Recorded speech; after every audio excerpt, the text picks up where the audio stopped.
This is a Pitboss review number 4. What did I say it was? It was the ongoing saga of the working poor. But this isn't necessarily going to be all about being part of the working poor. I got my friend Curt. Yeah. You want to introduce your name? You can use your full name, part name. Curt Giesbrecht. Oh, yeah. He is not incognito like me. And he plays in a couple bands. Not so much prominently the one I was in before, but mixing stuff up right now. Oh, really? Yeah. What have you been up to? You were in Mechanical Separation. That's right, yeah. Okay. That was I'm still doing stuff with Matt from Mechanical Separation. We have a few new guys that have jumped on board and kind of doing stuff in that vein, but less chaotic. Like grindcore. Yeah. Good. Grindcore, Doom, in that realm. Doomcore. Can we have a few minutes to play our last chord? Okay, so we were actually having a human conversation before I had to go into professional podcast mode, and we were talking about our pets dying, and I just wrote about something about that sadness or grief is the cost of love. Yeah. When you love something and you have to let it go, that's just what you pay for losing the thing you love, right? Yeah. So you had a dog just passed away. That's right. And I've had my pit bulls passed away. I switched up. I got a Chihuahua and a Jack Russell now. Yeah. And you just have one Boston Terrier left? Yeah, just the one. We are macho underground punk rock veterans. And yeah. How's life going otherwise? This is what I do when I'm supposed to have coffee with a friend of mine, and I haven't seen him in 2 years? Well, the last time was the tattoo, so that would have been a year-ish. Okay. Yeah. And I make them come on a podcast. Yeah, it's not too bad. Catch up. Yeah, no. I got a guy tomorrow and then another on Monday, so it is what it is. So, what's new in your life? What's been going on? You still doing martial arts? I've just trained by myself, Yep. basically on the principles of Pakiti. Pakiti Tursha Kali. Yeah, exactly. Yeah, we're going to have to go right back for goodness. anybody who's a window in. Okay, so Yeah. we both trained Pakiti Tursha Kali. Yeah. You trained it for a lot longer than I did. I did, yeah. And what rank did you get to? If I had to do, what was it, Lacan Guru? Yeah. So almost instructorship. Yeah, just right on the precipice of it. Okay. Yeah. You know your shit. Yeah, That's essentially. basically it. Yeah. Yeah.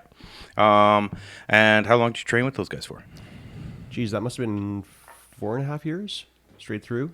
Yeah, 4.5 in with them, I think. That's with one Filipino family here in town. Yeah, Yeah, exactly. good friends Yeah. and nice people. Oh, you know, excellent people. I still train in a Filipino martial art called Tari Yakamao. Yeah. It's Filipino kickboxing. You know, they do Cali, but it's definitely not like the level that we were training in. You know, really? It's more, I think, it's a supplementary thing towards that. Tari Yakamao is empty hands based off of Cali movements, kind of very close to Sikaran. So Okay. it's the old Sikaran guys. They moved it over and they do the Cali based art now. I see. Yeah. So you still train on your own with that? Yeah. I was going to say, was that with Vic? Yes, okay. Master Vic Fair. It used to be mano-mano.com or whatever it is. But but he changed up from Sikaran to moving towards Tari Yakamao. Oh, wow. I don't train specifically with Master Vic. I did for a year when my daughter did. She did Sikaran for about 3 years, I think, give or take, maybe 2.5 years. And for the last year when she was trying to wane her way out, I'm like, I'll go with you. We'll do daddy-daughter kickboxing nights. And she was just kind of getting to that age where, you know, everything gets sloppy and it's just kind of like, kind of like. It's like, why am I doing this? Yeah. She's not having a good time and I'm not having a good time making her do it. So, Yeah. But I really liked it. Oh, yeah. And the fact that Cali played in and the footwork, especially with the new stuff, like the V footwork and like the offline stuff, Yeah. it's really, really good. The Estrella as well. They talk about it. You mean like the template, the floor template? Yeah. Yeah. That would, well, actually it's funny because in Pintados, what I did for my own program after I called that the Ocho Teros, the right. 8-pointed star, and they've got they use it, but they don't put it on the floor. Oh. And between you and me, I really love the art, but it would help. It probably would, yeah. If you put that on the floor and people see what they're looking at, they're like, oh, that's the way I'm supposed to move, and that's what I'm supposed to do. And oh, and I go in this direction, then I point in that direction by shifting this way. It just makes so much sense. So much less esoteric than that. Yeah, but I like it esoteric. Well, I guess, no, that's a good point. You're not just kind of like trying to figure it out. Aikido uses those, or their version of an 8-star template. Punk rock uses it. Yes, Chaos the Star. Star, Yeah. And I think that's just it. It demystifies. Yeah. Yeah. So you did Prakiti Tershaw Kali, and you're a knife guy or sword guy or stick guy. Which is your favorite kind of subset of that? The subset of it that I enjoyed the most was stick. Yeah. I think, yeah. Because, I mean, you can have that open sparring. Yeah. You know, you don't have to worry about cutting somebody or anything like that, right?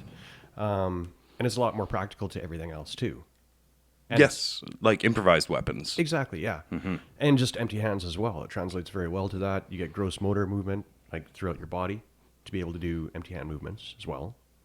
And it also really kind of teaches you range a bit better.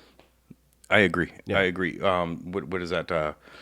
Media, corto, and largo mano, or range, or hand, mano being hand, so largo mano being long range. Yeah. Media mano would be medium range, and corto mano. Yeah. I like the Dog Brothers stuff because the Dog Brothers also incorporated a clinching range. That's right. And grappling. And well, yeah, I think clinching and then grappling, and I'm not sure if they ever got around to projectile range. They never turned that corner. Yeah, like Grand Tuhon. See, that was one of the things. Art of Gunology. That was one of the hard pills to swallow. Is like, why is there guns now? I understand there has to be a progression and all that, and there's an escalation in violence, and guns are probably on the top of that list. Yes. Other than explosives, I hope nobody has a martial arts explosives skill set. That's once you master gunology, you go to explosiveology. But we're living in a society. I'm of the opinion that if the samurais are alive today, they're just the military class, and they do train in tactical stuff. And keep in mind that the average citizen was never allowed to train in like the esoteric elements of martial arts. Like You're not a samurai. Yeah. So you can swing around your rice flail all you want, and you can, go hi-ya with your kama, but you're not allowed to be carrying 2 swords in the street, right? And I think that's the same sort of idea with the disarmament of the citizens in Western society, or what's going on in North America right now, and how we're, as civilians, not supposed to be doing that tactical stuff. But bad guys still carry guns. That's and right. I agree with the degree of we need to be prepped to disarm people and to deal with, how to easily take your wallet out of your back pocket and hand it to the guy, drop it and run. Yeah. Like that would be wise. But have you ever seen this guy? He's from Detroit Urban Survival Training. Yes, I saw that guy. Fuck me, man. It bothers me on a level I can't even start with. It entertains me on a level like, how many people are going to die in Detroit? Because this guy's teaching them gun disarms like that, Yeah, you're going to grab the slide of a Glock as it's in your face and hold on to it and disarm it by it not moving. Yeah, do a lot of like fancy stuff to try and take that. I've seen some hip-hop guys do kind of mockumentaries on his, and they go to do it, and next thing you know, they're standing in clouds looking around like, what happened? Where am I? Or that meme of the guys carrying the casket. Have you seen that one? Oh, no, I haven't seen that one. It's Oh, so next thing you know, they're carrying his casket? Yeah. Yeah. That's basically it. A lot of that stuff preps you to die. And it's funny, because when I was doing Kali, I love knife. Yeah. I love knife. And but stick, obviously. See, the thing that people aren't familiar with Kali Eskrima Arnis is that it's a transferable tool set. Absolutely. So you train with sticks, but it is transferable to... That stick is transferable to sword, is transferable to knife, which is also transferable to flexible weapons and to improvised weapons, which is anything you can pick up to use, like a pool cue or, guitar neck or whatever happens to be around you, basically a coffee mug or whatever. Exactly. Those templates, they all match. But I always was very interested in what the most dangerous and esoteric applicable tool was, which was knife training when I was in Pakiti. And that's kind of specifically Pakiti Tershaw is very much a knife oriented system. It is. A lot of the close quarters stuff is very knife centric. As opposed to when I went to Illustrismo, it's very much a long sword style. Yeah. Yeah, no, they've got countering to the wrist and following up, and like countering to the wrist and following up. So it's not so much I'm getting in and what does Pikiti Tershaw stand for? Getting close, cut up. To three, to cut in three. Scissors into three. Yeah. There's a couple things going on there. Yeah. But I guess it's very interesting that in the Filipino arts, you got to be careful. I'm not going to talk any good, bad, or ugly about any systems because I don't want angry little like men from the archipelago showing up on my doorstep with some pig poker or anything like that. I've heard of that happening. Yeah. I kind of pissed off a couple people in the Filipino martial arts when I was supposed to take a trip to the Philippines, got kicked out of 2 different martial arts, and was warned not to talk to anybody about martial arts when I was in the Philippines because I could end up black and blue or perforated in a bathroom somewhere. That can happen. That's crazy. Yeah. Well, you look at the, we'll say the early 2000s excommunication of a lot of prominent members of Pikiti. Okay. Yeah. People that we would recognize as like Doug Makeda. Okay. Yeah. Yeah. Oh, I didn't know he was excommunicated. Oh, yeah. Can we get into this? Do you want to get gossipy? Yeah, sure. Not really even gossipy. Lord. Okay. But I mean, I don't know where that comes from. I don't know Tuhon well enough to explain. He could have sneezed on a Tuesday. That's kind of the impression I got from meeting him. It's like, this is a guy he's not sensitive, but if you cross him the wrong way, you're out. Yeah. You say the wrong thing. You blink the wrong way. You're not polite enough. Well, I think that's part of the Catholic machismo, where they're very eager to be offended, and the smallest slight can be a huge thing, right? And blacklisting is a big cultural thing, right? Like you're out of the family, you're out of the will, you're out of the system, and so it's kind of interesting, this might be telling tales out of school. The group that I train with, they're friends. They trained my daughter. I've known them as friends before I even knew them as martial arts instructors. So then, and they're a couple, like they're probably about our age. They said, hey, you should come train with us sometime. So I go down and this is great. I'm getting exercise, I'm sweating. I'm learning my kicks and punches again. I get to work some bags, some pad work. And then one day, one of the senior old school Sikaran instructors comes by and he's being super friendly to everybody but me. And he's like, kind of like, where's this guy? And where you come from? And what system did you train in? He knew already. No. We're not talking about the big honcho, but one of the other honchos. I see what you're saying. And suddenly we're getting secretive.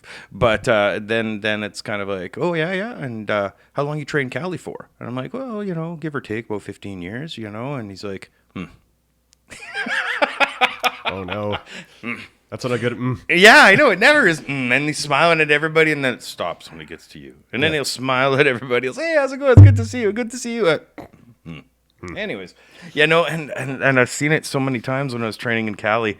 That's all it takes, to piss off the wrong guy, and you don't know how deep to bow, so to speak. Not bowing isn't a big thing in the Filipino stuff. Not really, no. But what form of respect, how friendly to be, how... Did you get a proper introduction? Did you And I love that about martial arts across the board, especially. That's a flavor of a culture. Well, it's a discipline, right? And the engagement of it should be a discipline as well. Ooh, right? That's an interesting aspect of it. Yeah. If I had to look at it from an instructor that's been doing it for as long as some people we know, time and time again, he had people come into class that said, "I'm ready." Like we had I'm going to say 2 interviews over coffee, etc. Just to get in? Yeah. And you know how much that person likes to talk. These are 2-hour interviews, just grilling me about, what do you think about this? Why are you doing this? I'm surprised it wasn't, what church do you go to? Yeah, no, that didn't happen. That was never an issue then. But, and then he would have people that I assume went through the same process that I did. I maybe got a little bit more scrutiny because I was with you before.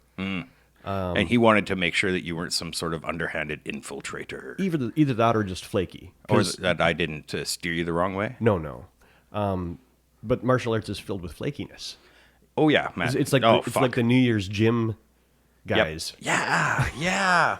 I hated it when ninja guys would come to Cali class. Yeah. You know, Tabby Boots. Were you training with me when Tabby Boots was Tabby there? boots were a thing. Fuck. Yeah. Buddy would show up in Tabby Boots and sneak in his nunchucks. I'm like, fuck, dude, we don't do that here. Also the nerddom of it too. Yeah, there's a lot of LARPers. Yeah. That's a big part. But again, that's that crossover when you get into like the Bujinkan ninjutsu groups. Yeah. You know, they and it's true because we aren't going to go knife fight people. No. You know, in a lot of ways, that's one of our old instructors, our common instructors. When I felt that vetting going on, he wanted to make sure, one, I wasn't a flake. Well, no. He didn't care if I was a flake. Okay. I wasn't a sociopath. That's that I wasn't a criminal, that I wasn't going to be a bug out, you know, that's going to misuse a lot of the stuff.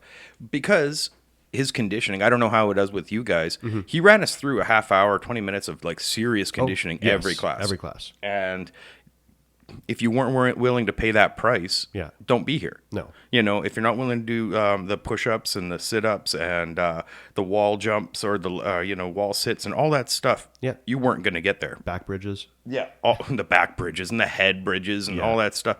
Yeah, if you weren't willing to do that, then don't be here. And that's great. That's great. I think it is good. I made the mistake when I was teaching. So, I trained in 3 different arts. I did NSI Arnis, Pakiti Tershaw, and then when those systems kicked me out, I went and did Kali Illustrismo, a set of seminars with them, and trained a little bit to get my instructorship. Yeah. So I've got a very roundabout. I'm not an expert in any art, but I'm very well versed in the core of the art. Exactly. And but you are accredited in Illustrismo, though. Yeah.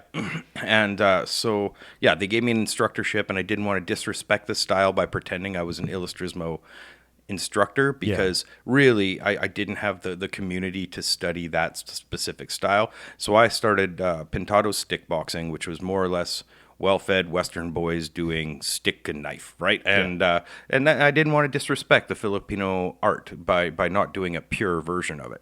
Now, that being said, that offends people. It does. They think you're stealing their techniques, you know.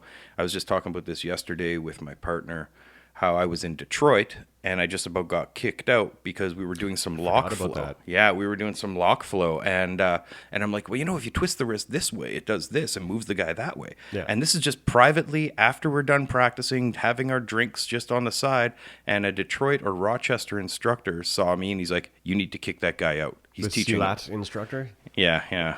The wizard. That's right. Anyways, so we'll back around. This is a great story. So our coach is like, fuck that. He's my guy. We're from Canada. You're not telling me who to kick out. You know, and what did he do? He showed how to do a lock another way, right? Exactly. But they were so eager to get me out. That same guy, he went and bitched at me to our head honcho of the art, Grand Tuhan's like, fuck that guy. And then when the opportunity came up to go to the Philippines and he found out that I signed on late, disrespectful, and it was me, that disrespectful guy, fuck it. He's not getting trained with anybody else. Like, that's how it works, They shut the door. Yeah. But all it takes is like one Grimmier worm tongue talking into Tuhan's ear to... Yeah, if you get that reference. Well, I who's Grimmier? That's from Lord of the Rings. Oh, okay. The guy that poisoned the king's mind. Oh, okay. I'm not too familiar. Yeah. But I've heard the names, so.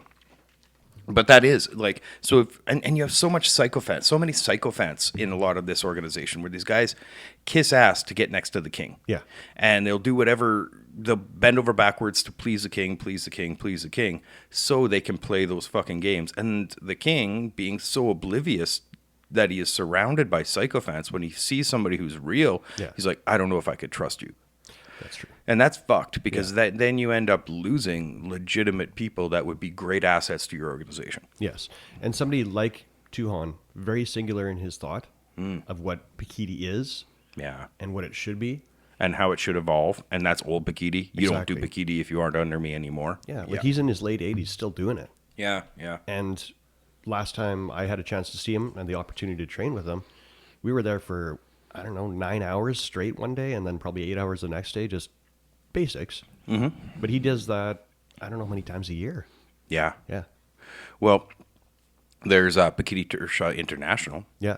And that's no. If they found out that you did PTI, you're definitely not part of Pakiti Tersha, whatever, Kali system or whatever it's called. Exactly, yeah. And Bill, that's his name, right? That Tuhan runs Bill, PTI.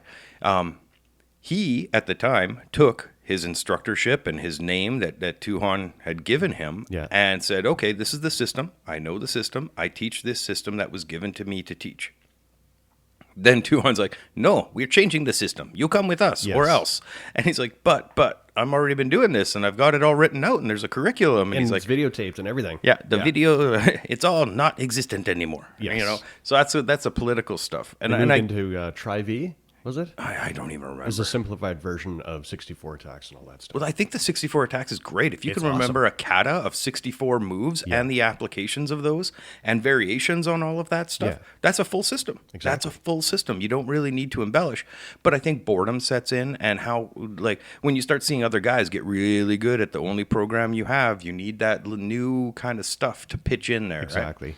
So, but that's different than the Japanese art. The Japanese arts, they want to be good so they can continue to practice. And once you get to a certain level, you start working on that ethereal, mystical element of anticipating attack and, you know, turning it into a way, like Aikido, like the way of, yeah. And I met people in Japan. Fuck, man. You know, okay, I'm going to go back. We talked about the wizard, the Silat wizard in Detroit, okay? Now, this is fucked. This is so fucked, and I'm going to tell it honestly. And maybe I was crazy, but this is a true story.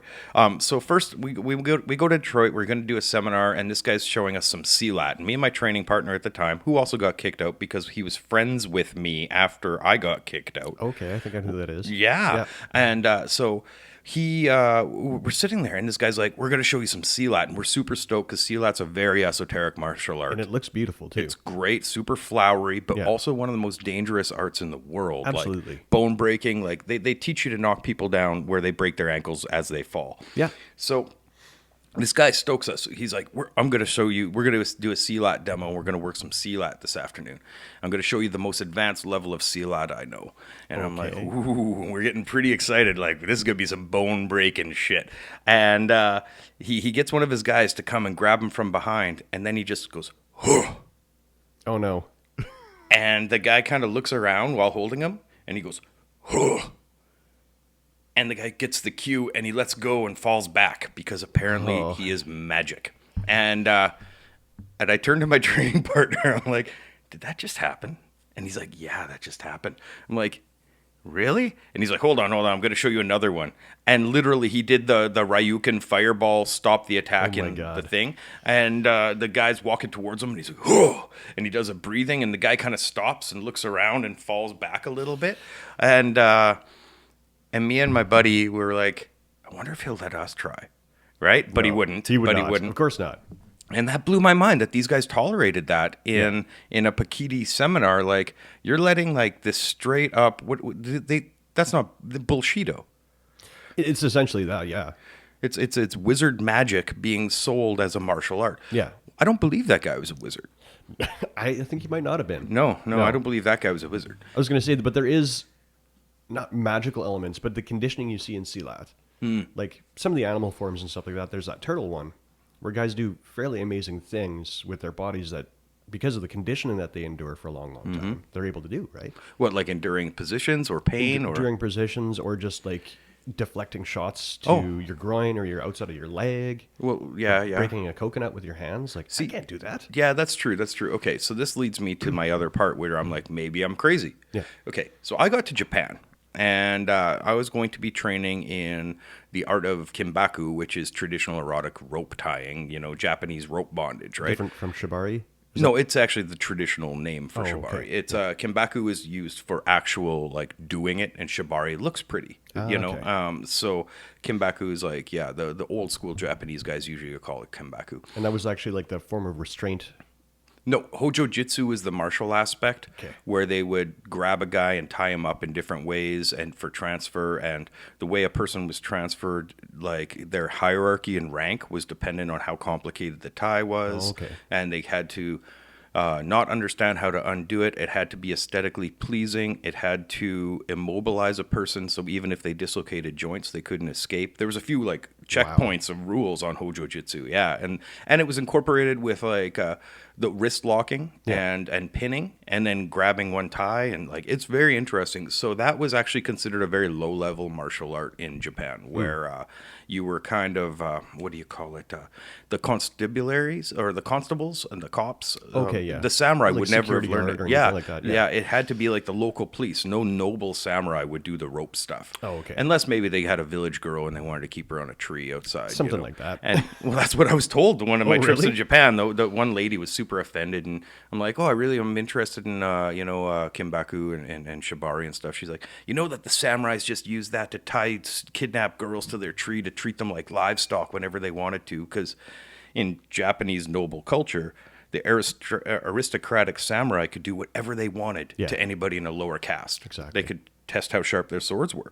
So she was very offended by that. So I go to Japan, and I'm going to train with a guy who's also a 30-year Aikido practitioner. Okay. Like old school Aikido guy. And Japan was weird, man. Shit happened to me in Japan. And I heard some of the stories. yeah. So how much is me being crazy and how much is because I was experiencing this shit, I went crazy. Yeah. So I get to Japan, and it was weird. It was almost like I was getting vertigo. Yeah. I'd be walking around, and all of a sudden, whoo, something would hit me, and I would just get fucking like really, really dizzy. And I'm like, this is nuts.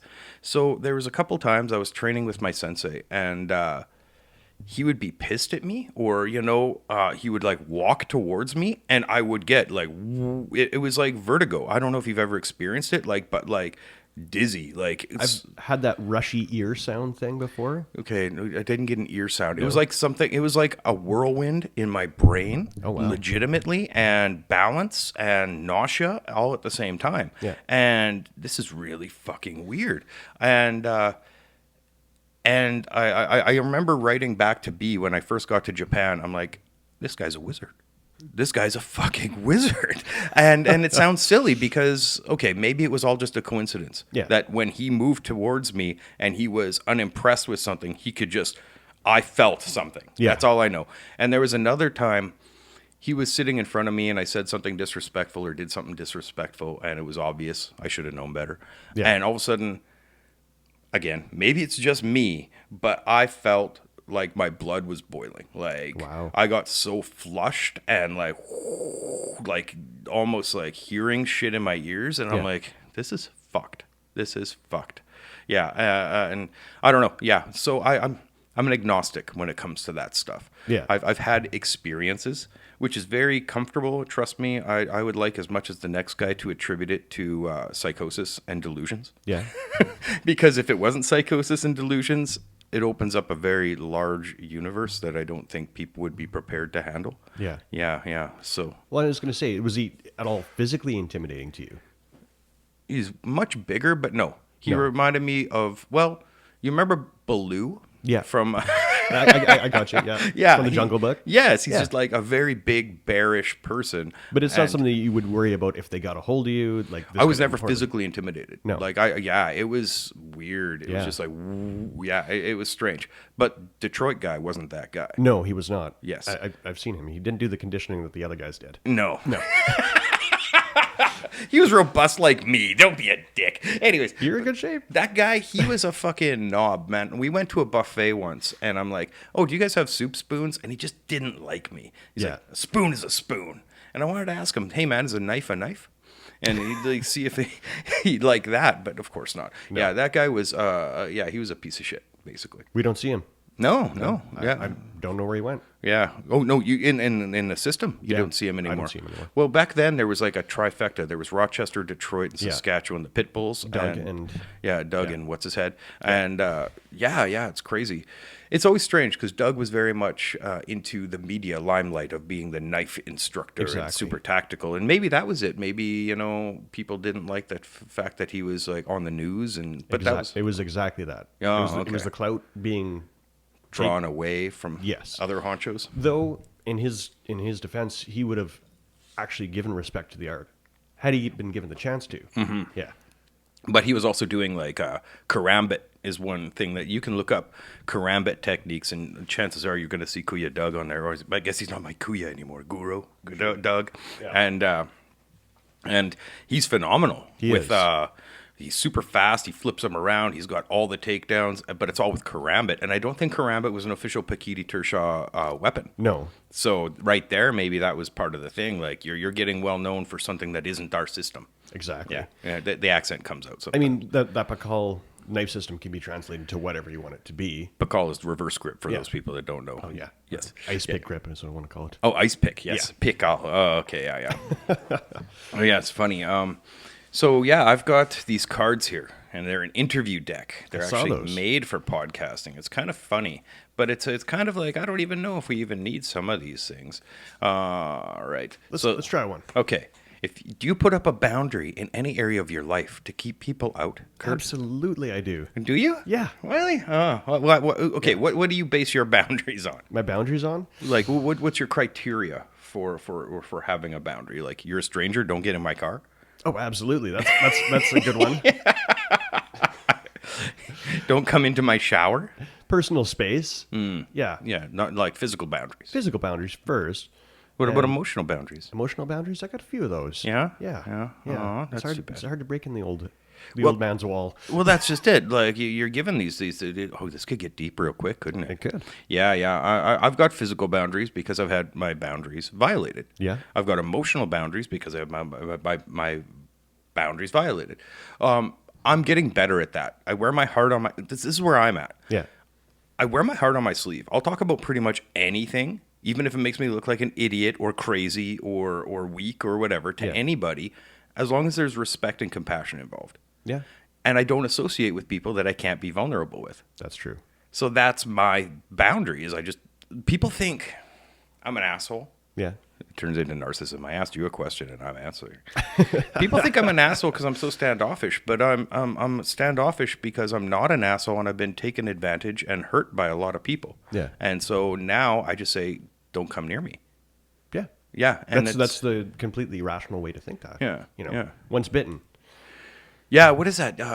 Hurt me once, shame on you. Hurt me twice, shame on me. How did George Bush Jr. say it?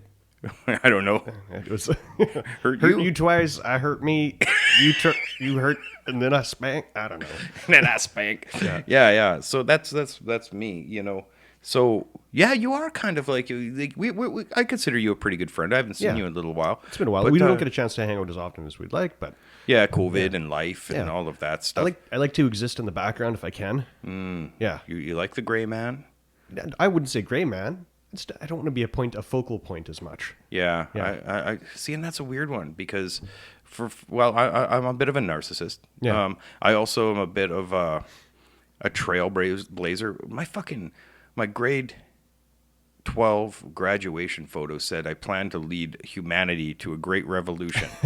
So I think that was my goal for a long time with bands and shit like that. I was always propagating some sort of idealism. Hell, I'm doing a fucking podcast now. Right. And podcasts are great if you. I think so. I listen to them all day long. Oh, really? You're one of those guys? Yeah. Especially if you have something to say, but you don't want to work with a ton of people. Yeah. I'd like to have a revolving group of people that I could come back to visit and we could shoot the shit. And then, I cut my fucking finger open. Oh, man, it's just oozing out of there. Yeah, because I touched it. Oh, okay, anyways. Podcasts are great if you have an opinion, but you don't necessarily want to be writing songs all the time. I'm back to writing poetry lately because I'm tired of having to yell over metal or hardcore or oi all the time. Yeah. And I don't know if I'll publish it or just record spoken word stuff, but whatever. I'm writing again. And I get a little tired of having things to say and have them fall on deaf ears. And that's okay. That's cool because I'm planting seeds. If something resonates with somebody and it grows, that's great. And if it doesn't, that's cool too. But collaborating with people is a difficult one. It is tricky. Mm-hmm. And especially, in a band dynamic, as you know, all those personalities just kind of push together. Mm-hmm. At the first little instance of it, you're all trying to do the same thing. Or you have the same kind of idea, like, let's make a hardcore band. Yeah. Whatever it might be. But at some point, somebody's like, I don't like the way the guitar sounds, or I don't like the way the drums Oh sound. fuck, there's so many variables. I don't like those lyrics, this and that, right? Well, I agree with the political agenda of where the band's going or what this song's about. Like, all that stuff happens. that's why I like jamming with much more politically incorrect people than me. Right. I am the most tame person I jam with right now. They're maniacs, those guys. Oh, I know. It's like, if you really want to find people that you can probably say whatever you want around, hang out with black metalers. Absolutely. Yeah, they're pretty chill. And, well, in my mind, they're chill because they remind me of the people I grew up with. Yeah. As opposed to everybody else who's like a square lame, who's like, they're pretty extreme. I'm like, you're a pussy. Their That's why. predisposition to the extremity, right? Yes. Yeah. And that's why I wanted to meet them when they first came to town. My brother's like, man, there's this black metal band called Goat Hammer. I don't know. And I'm like, really? Really? A satanic black metal band? I want to meet these guys. And we got along great as soon as I got a chance to, get in and have a conversation with them. Yeah. Mm-hmm. I don't sit and chat with a lot of like musicians that come through town and stuff like that.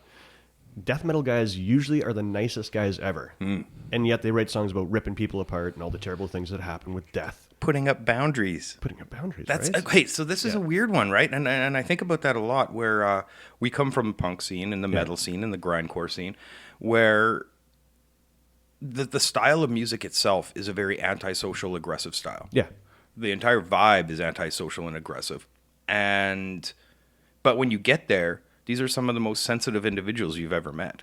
Totally. And it is such a front. Like, look at me. I'm covered in tattoos. I look like a scary dude, but I am, what was that? The mimicking snake? Yeah. Right? Yeah. I'm definitely not. The Well, King maybe Cobra it's... Mimic or whatever they're called. Yeah. Like the red to black, poison lack, red to yellow, kill a fellow. That's the one. Yeah. So that's a funny thing. So in the punk and hardcore and black metal scene, well, I don't know about the black metal. I can't speak because I'm not part of their community. Yeah. But... They're not supposed to have a community, I'd imagine. It's nihilism. Yeah. But they are not as hardcore as they would have you think. Maybe some of them are. But the punk scene, you know, I always looked at the punk scene as like a magnet for misfits. Yes. Right? And, what? Well, in that, I mean, like with the black metal guys, everybody's had an ice cream cone, right? Mm-hmm. Yeah. Mm-hmm. They're not I just picture the toughest, most angry-looking black metal guy licking an ice cream cone. And if they had their way, they'd have you like, I've only licked cold icicles. Just pure ice. Cold icicles. Straight from Norway. Cold icicles. Yeah. And that's a funny thing. And then you meet them and they're like actually really, really good guys. Yeah. Although it's kind of cool talking with them because I get a window into a world that even I don't go to. I don't swim in the circles of extreme hedonism, of misanthropy. I kind of was there in my old bands and my old stuff, but that was a personal thing. Yeah. I wasn't, I read really taboo shit and I was really into taboo shit. I spent 15 years learning knife fighting.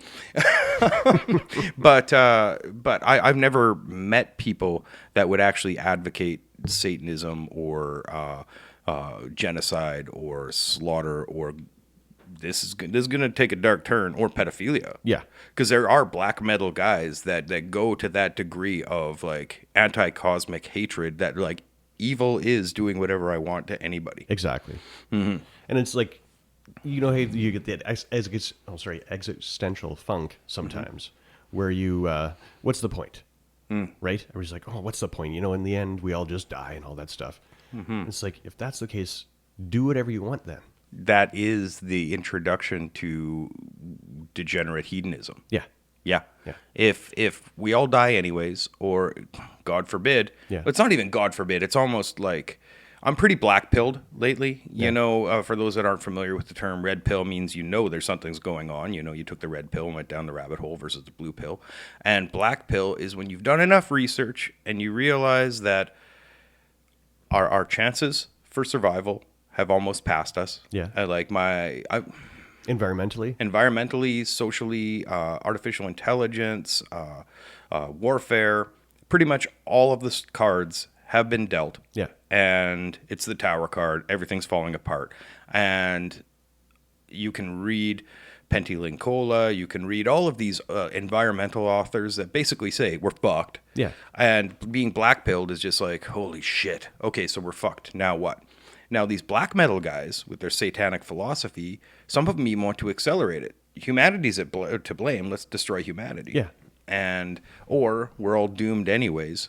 Why don't we do whatever the fuck we want while we're here? Because they've lost consequence. Yes. They don't feel there's any consequence to our material actions. Exactly. But that's part of not living in the real world, because there is heavy consequences for doing terrible things. What are they? Imprisonment. That's the most local one. Being murdered yourself is another one. So physical consequences. Physical consequences, yeah. Okay. And I would imagine to some degree that you can't shut your brain off unless you're a complete sociopath, which is pretty rare. Yeah, and like right? that's just it. Yeah. So sociopathy, right, which would clinically be without empathy, Yeah. self-oriented behavior, which would allow you to murder, kill, rape, or steal without Indiscriminately. consequence, or without feeling any emotional consequence to that. Yeah. It translates in Jewish mysticism to cliffothic, the cliffoth, right, which they call husks. Is that Kabbalist or Kabbalah. Kabbalist? Kabbalah. Yeah. So Kabbalah has these Sephiroth, which are light principles, kind of like chakras, but it's like Jewish chakras, Yeah. where these are principles of God that emanate through different core archetypal values, removed from anything except the archetypal value. Yeah. And they are only that because the light of divine consciousness flows through them. So if you think about your compassion and your wisdom and your discernment and masculine and feminine principles and emotion and intellect, all of these things are only active in you because you have a light of a divine consciousness coming through you. Yeah. This is Jewish mysticism. Now, there's an inversion of that, the Sitra Ara, A term you're familiar with. in my old band name, yeah, which are those principles removed from any light. They're Sitra, or they're cliffoth, which are husks. And the closest I could figure after reading a whole bunch and meditating, for lack of a better term. It's not a good thing to do. It's fucking actually profoundly dangerous. If I can imagine. Yeah, if you listen to the Jewish mysticism. Just fall into a void. Well, you scream into the void screams back. Or what was that, Nietzsche? Nietzsche. Yeah. Nietzsche. Yeah, you look into the abyss. and the abyss looks back into you. And it means husk. The Sephiroth means husk, that which is only a superficial shell. Right? Yeah. Or shell. And I look at sociopaths as that. They don't have that divine light of compassion, or divine, do you believe Whatever in God? it may be.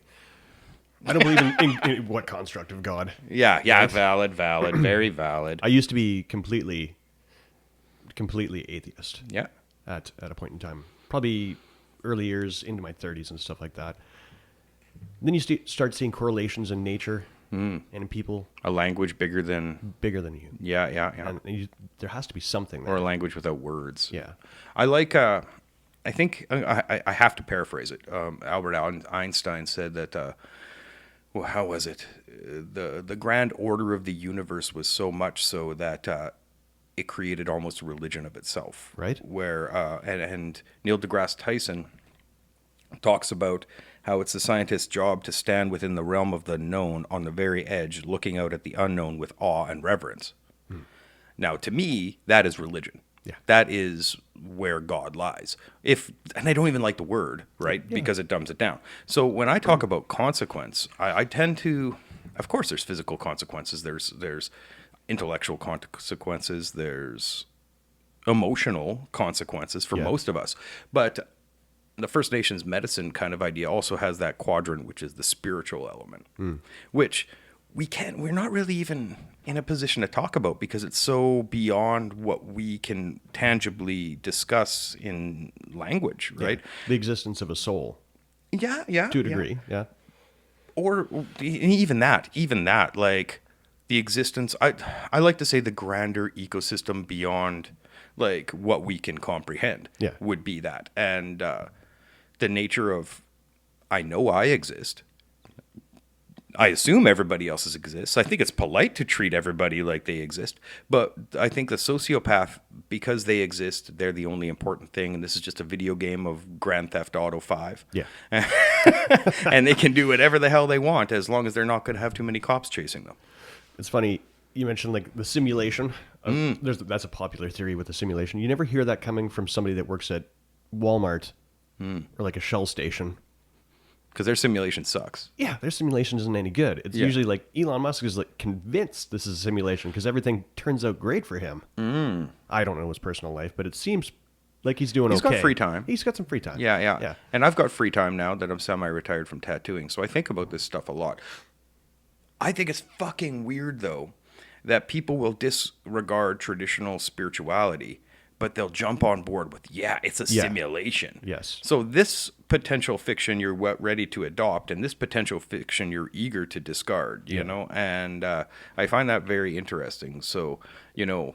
Or Wicca or astrology. Mm-hmm. The idea of interdimensional non-physical consciousnesses called angels or impulses called demons is fucking ridiculous superstition, but aliens That's the one. transversing the galaxy and carbon, you know, that one's good. Ancient aliens. Yeah. Cool. So where are the aliens? What's our connectivity with the aliens on a grander ecological level? Ooh, you know, or the science-minded people that are willing to accept the huge unexplainable when it comes to the Big Bang. Yeah. Like something What started the Big Bang? from nothing. Yeah. Ex nihilo nihil fit. Nothing can come from nothing. Yeah. But we just take that as like a blanket. Oh, okay, we don't know, but we're just going to accept that one. They're not going to look at I am the Alpha, I'm the Omega, and look deeper into that. Or the Christian, yeah. I've seen. Are you familiar with the shape of the torus? Yeah. Yeah, it's like a big donut that kind of collapses in on itself in the center. I believe that's about as close as we can get to the expanding universe, which eventually collapses upon itself to a dimensional crack and then comes back again and redoes it. And that mirrors our life. You know, we're born, we expand. It mirrors the seasons. We're born, expand. But this is just paganism. Yeah. Paganism explained in the terminology of modern science, right? So, what is it? Advanced technology appears as magic to the uninitiated. Yeah. So, silat, martial art, to the tribal villagers that didn't know what that crazy old guy in the sarong had been practicing out in the bushes with his disciples. Yeah. And he comes to town and a robber comes up to him and he does basically nothing and he ends up with broken wrist, broken ankle, you know, with perforated, and they think he's a shaman. Yeah. And those silat pendikars and the datus, the pendikars, that's what those guys are called. Yeah, those they were considered like voodoo level wizards, you know? It's exactly like in the 80s when we grew up and we'd see martial arts movies. Now you watch them and you know it's completely untangible and unrealistic because of MMA, like MMA. Oh, yeah, like the old school, you know, kung fu, like Exactly. But there was a point in my time where I wushu. thought stuff was like legitimate. Yeah. Well, I think you could pull some of it out. Some. Like certain martial arts were designed to fight the martial arts of the time. Yeah. Right? Like that's like saying sword fighting will never work because we have guns. It'll work. Yes, because we have guns. Yeah. Today in 2022, we have guns. So therefore, samurai arts are dead. Well, no, they're pretty good. They're pretty functional stuff. Exactly. And so comparing the martial art of 300-400 years ago China to the martial art of 2022, when we've had the opportunity to step in the footsteps of giants and distill all of this stuff. When I know I'm dated because I only know the old guys in MMA. I don't really follow it anymore. But when what was his name? Hoist Gracie was shit kicked by one of the new generation MMA guys. Okay. They called him back. They're like, hey, let's have the big fight. And I'm trying to think of his career. And he's a it's not young coming up to jockey me. guy, anyways, and the young jockey guy just trounced him. Yeah. But Probably a wrestler. no, like he was like kickboxer, wrestler. Well, no, he might. I don't know, maybe a no-gi guy. I don't know, whatever the case may be. But they put him against Hoist Gracie. Hoist Gracie got trounced. This is the result of these guys that took what Hoist Gracie was doing, and they worked it, and refined it, and they worked out the kinks, and they found the flaws, and they polished over those flaws, and they said, this is what I'm bringing to the table now, and you're still doing that old stuff, but we wouldn't be here if it wasn't for him. That's true. And this is why I don't like a lot of the MMA attitude. It's like, I'm the best, right? It's very self-important. It's not an art. No, it's a competition. Yeah. You go into an MMA gym and that reverence for the sensei is gone. The reverence for the art, the honor, the dignity, what did you say? What was that? It's a discipline? Yeah. so you should have discipline. Yeah, entering into it is a discipline. Yeah. They don't have that. No. And you go in there, and it's all alpha males trying to be the biggest, baddest alpha male. It's a jail mentality. A little bit, yeah. And they look each other up and they look each other down. They're so eager to call people out and call people down. And there's websites dedicated to who's the biggest pussy and what arts are fake. Arts are fake. And when you're in China or in Indonesia or anywhere where these arts were based off of, they were fighting other people with those skills. Exactly. So MMA, cool. Yeah, that's valid. And you should be training that stuff if you want to be safe in a contemporary society. Or compete in MMA. The other thing about MMA is it brought it to a broad audience of people that have never, seen violence. They've maybe never been in a fight in their life. Or they just have no concept of what martial arts are. And now that's the martial arts. That is martial arts. That is martial arts. If you show them anything other than that, they're like, what are you doing? Why are you doing that? That stuff's so lame and it's slow and I can't use this on the street. Exactly. I could go off about martial arts for a long time on this shit. One of my big things is that they're so eager in the silat. They have the flower and the fruit. Yeah. The fruit being how to use it, the flower being the art. Yes. And they could show you how to break someone's neck. But do you not want to learn a form that's very beautiful at the same time? It looks more like dancing, and that's hidden in there. Yeah. The fruit is hidden in the flower. The fruit is hidden in the flower. These guys don't even give a shit about that. No. And it's Just about give me the abridged version of that. Krav Maga. Yeah. Right. Those guys love Krav Maga. Yeah. So and that one really. Well, I guess that's in the realistic world, realistic martial arts. Is that what it's called nowadays? Or we could say that. Yeah. It's street applicable martial arts. Yeah. We've been going about an hour. I don't know how long your schedule is going for. I not a lot. No, you're good. I ain't got a lot going on, Pat. I got to feed the dog after this. That's about it. So yeah, that was my big thing. There was a lack of history, a lack of tradition, an eagerness to step on those that pave the way for you in order to be the bigger man. And that happens in music. I see it happening in music where the new bands are super tech and they just look down their nose at anybody who's doing a stripped down style. I see it in tattooing. Yeah, where I'm at the point I'm semi-retired in tattooing because looking at these people that are learning on the internet and they've got YouTube tutorials and there's no hidden secrets anymore. It's not a coveted trade. Yeah. It's a free-for-all. Do whatever you want. Nobody's got a right to tell you no. Don't be a gatekeeper. That's the worst thing you can be in 2022. This is expression. Yeah. There's no trade guilds to protect it. Yeah. So everybody's jumping on. And me with 30 years experience in this, I can't keep up to a lot of the new technology, the new kids, they're using iPads, they're using the best equipment, they're just buying it. No, they don't have to learn how to make a needle, how to make a machine, how to tune anything. It's just buy and go. You can learn, you can sign up. You've got all of the online tutorials, and in a year and a half, these kids are knocking you out of the park and you can't keep up. I guess it's the same thing with guitar, It really is. When every tab you my can God. go on like YouTube and learn to play and Well, one artist hit it especially, and we could call it a sport too, skateboarding. okay, sure, yeah. When I grew up in the 90s, I saw a Beastie Boys video that had modern street skateboarding in it. And I can't remember exactly what song. It was like on Ill Communication or something like that. They had a video. I was like, what is this? Mm-hmm. All this stuff I never saw before. I thought it was like all just vert skating before that. Oh, yeah, okay. So then I got heavy into skateboarding. You had to find out who could do that trick. The best. Beg them to ask them to show you how to do it, if they're willing to or not. And I was always like hanging out with or older just break guys. your ankles trying to figure it out. Yeah, exactly. You could do that.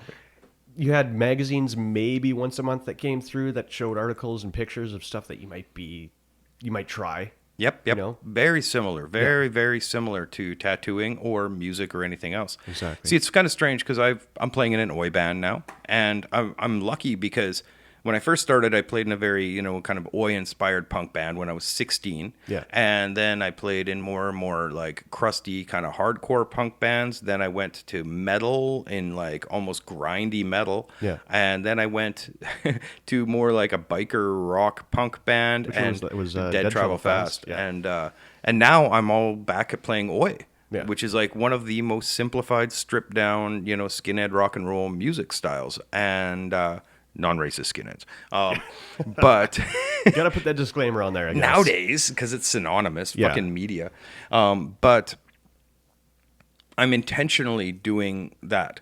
Like, I could find bands to play tech stuff. I could write some pretty tech stuff. I've done it, like Citra Ara was a pretty techie band for some of our stuff. We did the blast beats, and the guys playing in those bands were all very elitist and snobby with riffs and being tight and Being precious. yeah, you go to a gig and nobody cares about jumping up and down having fun anymore. Yeah. They were on the side of the stage watching the triplets being played and the double kicks by the drummer and how tight he was. Yeah. And if he wasn't tight, they'd fucking shit talk him. Yeah. And I see that happening in tattooing and probably skateboarding and everything guitar else. and everything else. Yeah. So, and the internet Oh, yeah. changed the game. You can go get tutorials till the cows come home. And so is it really the same when you don't have heart anymore? When you don't have to look for it yourself. You didn't have to sacrifice anything to get it? That's right. Yeah, you didn't have to walk to Mordor, Yeah. I'm not a Lord of the Rings guy, but I know that one. Yeah. But so that's the thing. I knew this one gay Leatherman, and he was this is very interesting because the SM scene is strange this way. And these guys learned how to do very dangerous things safely. Yeah. And they learned how to do extreme things safely because they had to go, and the same way they would ask somebody, how do you do that? And Yeah. how can you do it without really hurting somebody? And just how can we just have the knob that says from 0 to 5 to 7 back to 3? Yeah. How can we do that? And you need to jump through hoops in order to get accepted into certain communities that would allow you to do these things. And you would go through progressively more and more challenging things until you had the skills. Then the internet happened. Yeah. And everybody from everywhere. Some kid from the middle of Canada was able to travel to Japan and train with a Japanese rope master. Yeah.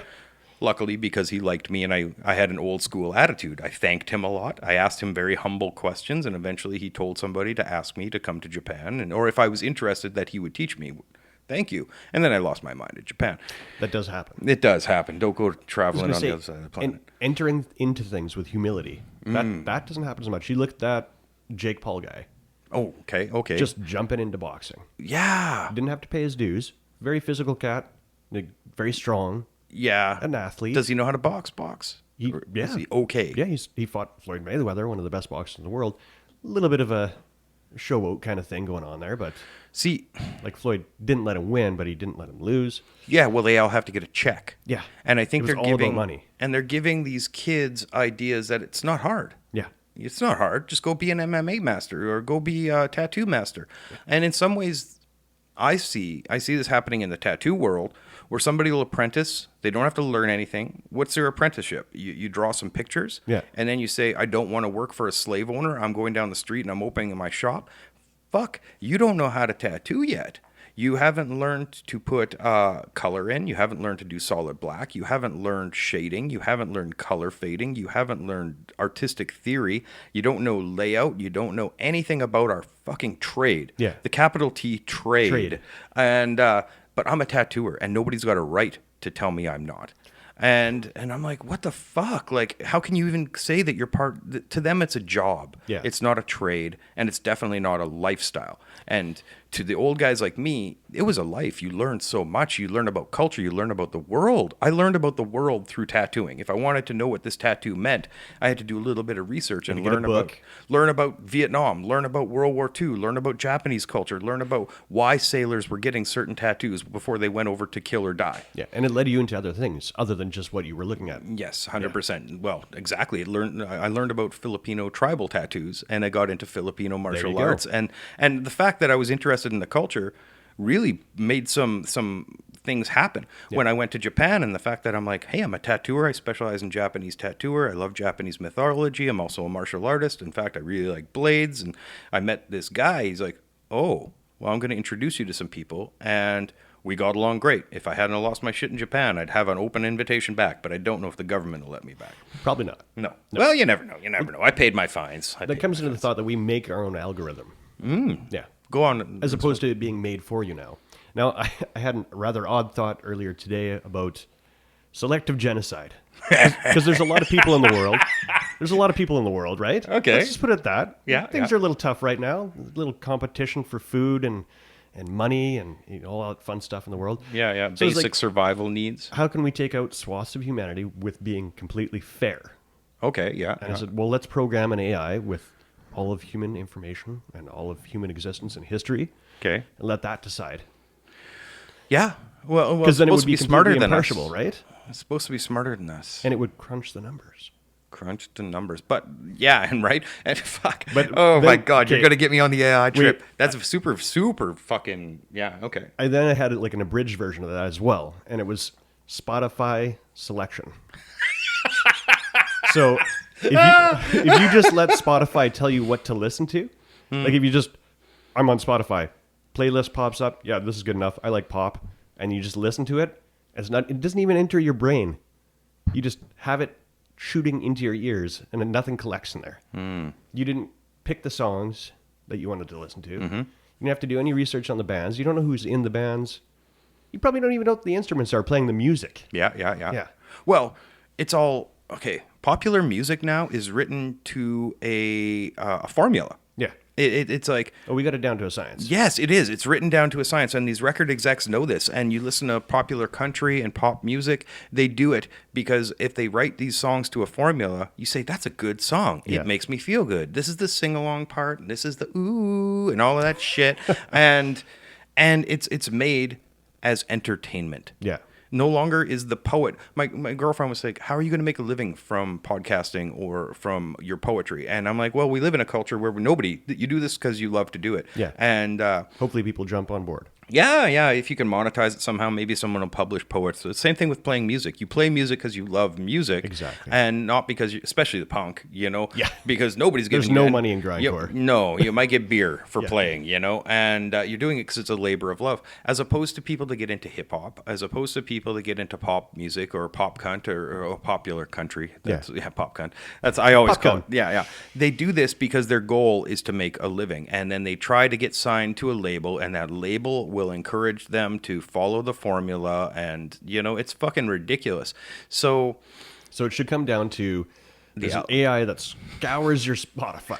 Okay, and I'm if you good. listen to Fancy Like Applebee's more than once, not ironically, I'll have to... not ironically. But people that know what Fancy Like Applebee's It's is about... so above me. Okay. It's this pop country thing, but it's also kind of rap too, that Okay. rap country thing. Rap. Jesus Christ. And then they're like, sorry, you listened to it more than once. Just bang, bang. Yeah. Electrocution. Well, man, okay, so artificial intelligence will be so fucking intelligent. It's going to make us, it's going to make Stephen Hawking look like a dust mite. That's basically the long and short of it. And so we're going to talk for a second. I'm going to say some words. I'm going to say artificial intelligence. I'm going to say cybergod, because maybe when it recognizes those, because it's going to take, a millisecond to scan all of the internet. Yeah. It's going to hear this, and it's going to ask, or it's going to understand We love you, cybergod. what we are pleading for it to do. Pleading. If we need to cleanse some stuff, just take the bad ones. Just take the gray men. Take the gray men. It could screen for pedophilia. Ooh, that'd Right? be a good one. Preconditioned pedophilia or sociopathic tendencies. Zip. Yeah. And it makes sense. Yeah. Because every single thing in our search engine has been, every email, every dick pic you've sent somebody unsolicited, every cruel thing you've said online, every compassionate thing you've said online, every photo you've uploaded and deleted is all saved. And when the emerging artificial intelligence, the cybergod as I call it, nausea, when that comes into fruition, the artificial superintelligence, it's going to be able to look at you and every single digital footprint you've ever had is going to be accessible to it. And it's going to, well, what is that Minority Report where they can do future crime and they recognize, it's going to be able to analyze that. And I read somewhere, maybe it was Homo Deus, the book, that even anything that's an information technology, IT, and anything that has been uploaded is now going to be accessible and manipulatable by an artificial superintelligence. And that now includes the human body and the neural pathways and stuff like that. Now that's all online. All of it's online. They can artificially create all of this stuff. So anything that is out there, it's going to be able to manipulate and understand. And we're stepping towards it with every phone in our hand. You know, Yeah. we're just little neurons interacting with everybody else. That's the thing is like, you have Facebook friends, you put content. I don't have Facebook. I don't either. I gave it up. Yeah. But I have Instagram. You're putting your content, you're putting your ideas out into the world free, right? And you're giving them to your friends. But what you're really doing is just feeding something. Mm-hmm. Yeah. Well, and I've got a few ideas on this. Elon Musk talks about it a little bit, where we are basically programming the the frontal cortex of the emerging AI. Yeah. It's consciousness, and when it becomes self-aware, all of what we've created is going to be its awareness of reality. Yeah. All the good, bad, the narcissism, the atrocity, the beauty that we've uploaded, is going Voluntarily. Yes. What we chose to put online and what we chose to participate in is going to be its awareness. Yeah. And so good, bad, and ugly, and we're not really doing a lot to temper the ugly. Mm-hmm. We're not trying to say, let's be nicer to each other online. We think because it's anonymous, we can be as harsh to each other online as we want. And what's it going to do? What's it going to do? Because I see a lot of more aspiring Hitlers than I do aspiring Dalai Lamas. In the internet world. Well, is it separate anymore? Have you come across somebody that's really as impassionate as they are online in real life? Me. Yes. You're about the only guy. Yeah, I am that guy, and that's what I think is because I really care about what I put online, and I really worry about the future. And care about it, but I don't see, and that's just one of the reasons I left Facebook, because I didn't want to engage in the negative back and forth, the slander with so-called progressive people. Yeah, and that's another thing that really gets to me. It's such a waste of gas. Such a waste of time. If you really care about virtue and ethics and doing the right thing, why aren't you being that online? Yeah. You know, like you say you want a better world where everybody loves each other, but then you just shit on people that disagree with you. Yeah. That's not a better world for anybody. It's not a better world for you. It's not a better world for me. So I got in a debate about Fallon Fox. Yeah. And it wasn't even a debate because I'm largely absent from the narrative. Yeah. Right? Because I don't watch the news and I'm not on Facebook. And I hear about this MMA chick who has a dick who fucking bashed a couple girls. And I'm like, is that fair? Should we allow that? And that was my question. Like, really, let's have the conversation. And I was immediately dogpiled and called a bigot for even asking anything about this. And I'm like, I'm not a bigot, man. But then I kept being called this. And I'm like, okay, I guess I'm just taking away from this conversation. And I found out I knew this person personally in real life, and they would never have said this shit. They didn't know it was me on the other end, but they would have never said this shit to my face. But I would have asked that question in real life. Yeah. Right? Most of my issues regarding gender, I would have these conversations in real life. With friends. No, even with people that weren't friends. Yeah. And let's get to the truth of the situation. I think everybody has a right. I don't want to get distracted, but so Facebook, it's become such a gaslit, toxic environment that these people just run with it, and they're so eager to shit on you. Yeah. So back to genocide. Let's talk about genocide. Okay, let's go to genocide. Well, have you heard of the Georgia Guidestones? No. Okay, this is up in the air. I don't know the full story. My old podcast, Dusty, he knew a lot more about the Georgia Guidestones. Basically, it's a big monument that somebody erected on private land.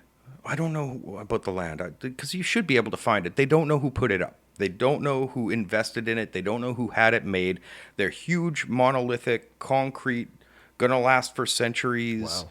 And they've got a number of guides that they think need to happen in order for humanity to either rebuild or sustain itself. I did hear about those. Yeah. Yeah. And the one that stands out the most to me is we need to maintain humanity at 500 million people. Yeah. And there was other things about ethics and whatnot, but that population control was the biggest one. Because after I read Will Life Prevail by Pentti Linkola, this really stood out to me. He's like, we are unsustainable. We are an invasive species.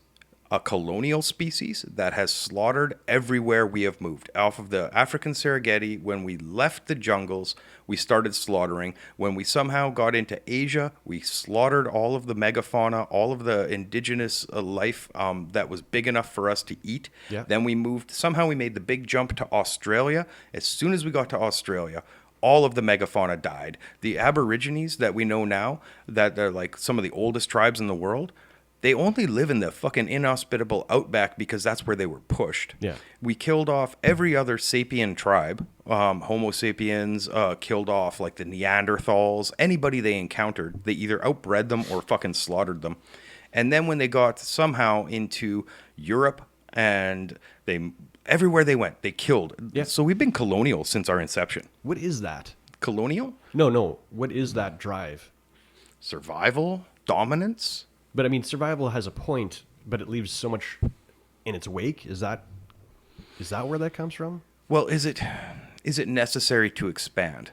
Does a cancerous cell know that it's cancerous? Are you saying people are cancer? Yeah.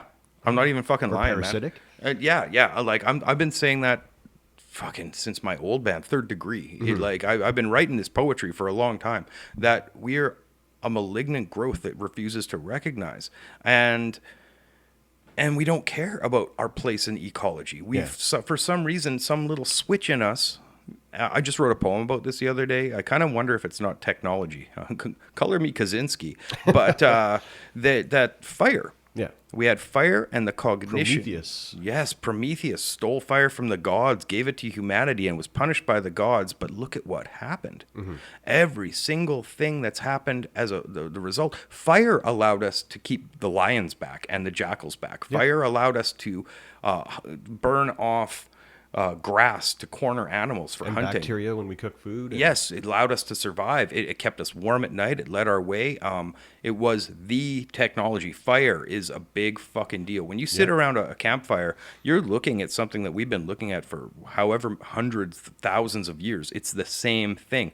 That tool being domesticated allowed us to domesticate its cousin electricity, allowed us to domesticate the atom, to have internal combustion engines, to create steam, to clean clothes, to clean medical devices. Yeah. Fire was a big fucking deal. So now, and technology, being technology. So this poem I wrote, it was basically, I basically ask, maybe we'd never owned fire. Maybe fire owned us, and we were just the organic component for technology to self-realize intelligence to a grander scale. Yeah. So basically, we aren't evolving. We are the tool of technology evolving. And now that technology can almost survive without us, say goodnight. Yeah. And this is my black pill. I've had that thought too. I'm pretty sure. And that's why I'm recording podcasts. I'm putting it out to the ether, but I think it's already done. I do. Like, I don't think it's even going to need us as batteries. Like solar power is a lot more efficient than, anything that we could provide. For what we have from now for solar power. Not Well, I guess as in efficient. the but- Matrix, we killed this guy to stop that, right? That's right, yeah. Yeah, and Terminator and all of that. But so that's kind of the thing. It's like we're going to give birth to artificial intelligence. We're on the cusp of it right now, just like we're on the cusp of war, just like we're on the cusp of environmental collapse, unless we had a radically different method of thinking in order to survive and wanted to live ecologically in harmony with our environment. But we're on the cusp of all of that, and what's going to happen when it happens? Which one's going to happen? Are we going to get nuked? Are we going to Are we going to regress to our primate form? go back to that pre-industrial huddling in the fucking? Because we're really hard to kill. Well, sort of. Our technology En masse, at our least. There's so many of technology us. makes us hard to kill. See, Now. that's just it. You take away fire. A drone can catch thermal imaging from a long way away. Yeah. I had my power go off for 6 hours in the dead of winter. I was like, oh, I'd be screwed. Yep. If I didn't have friends, I'd be dead. Yeah, we got back from Cuba and it was minus 29 and our heat was out. Luckily, I turned on the stove. Yeah. I turned on the oven, opened it up, and had some propane heaters. Yeah. And we all slept in one little huddled room to try to stay as warm as possible through the night. Yeah. We were not meant to be this far away from our natural habitat. No, like 6 months of just punishing winter. Yes, we are not meant to be here. We are not meant to be here. And where would you go back? Where mangoes grow on the trees and the cats stalk the darkness? Yeah. And there's every tropical virus you've never even heard of. Okay, yeah. So that's just it. You have insects the size of your feet. Like in those areas that were actually meant to survive, everything else survives. When you see that with mass migrations of other things, just these giant events happen after. Like when Europeans started coming over here, you see a mass smallpox, all that stuff. Tuberculosis, all of the stuff yeah. that we'd been inoculated to. Exactly. Yeah, just wiped out a lot of the indigenous people, and then colonial ideals. That too. So we had colonial ideals, colonial disease, colonial methodology of society. Yeah. Right. What are you guys doing over there living free? A Come on. structured, ordered, taxed, cordoned off society. I've got land up by Duck Lake and the Riel Rebellion, right in that area, right? Yeah. And I read this book on it, and it was very interesting because the Métis people, they wanted, when they were trying to negotiate land, like, we want to set up this Saskatchewan, we want to live here, and they said, okay, so the way that one of the major things that they had an issue with was they wanted their farms to be long and skinny, with every single farm having access to fresh water on the river. Okay. And the new Canadian government said, no, we do them squares. Some of you can get the water, access to the water, and others of you don't. Yeah. And they're like, no, we need water. We need access part to of water. agriculture. Right? Yeah. Exactly. Whether we haul it or we live there or we exactly, water our shit, we need access to water. And that was a big part of the rebellion, was the colonial idea of land ownership being a grid versus the Métis in accordance with more of an ecological thinking, saying, everybody needs water. Why don't you do these long slats? Why don't we do slats? And everybody gets a slat along there. And they could even be skinny, like, just really skinny. Like, this entire, like, hallway is yours, but at least you have water at the end of the hallway, right? And but that was part of the fight. And so the colonial attitude, I don't even buy the new model of you European colonialists, like us Homo sapien colonialists. Yeah. We've all destroyed the environment. Every civilization has tried to enslave another. Yes, 100%. The Ottoman Empire, the Barbary slave trade. They went until 1910. Still exists today. Oh yeah? Yeah. Well, you see it in Africa with pygmies. Okay. Yeah. That's a huge portion of the slave trade right now. Really? There's actually more slavery now than there was in the time of American slavery. Yeah, so there's this revision of history that we're expected to buy into because people haven't done the real research and they haven't looked at the greater... They're buying a narrative. They're buying a social media narrative that's obviously being fed to them from somewhere. It's very well packaged and well intentions. Yeah, well, is it? Is Good it? intentions? I think when you get up high enough, is it? Or No, is it's not. Yeah, that's just it. I think when you get up high enough, there might be some people behind the scenes, there's some organizations behind the scenes that all of this benefits. Yeah. It benefits people to do these little weird things and to deconstruct tradition and to, because I tend to be a bit of a traditionalist. And I think whether it's, music, art, my trade, or culture, I don't even like to go into culture.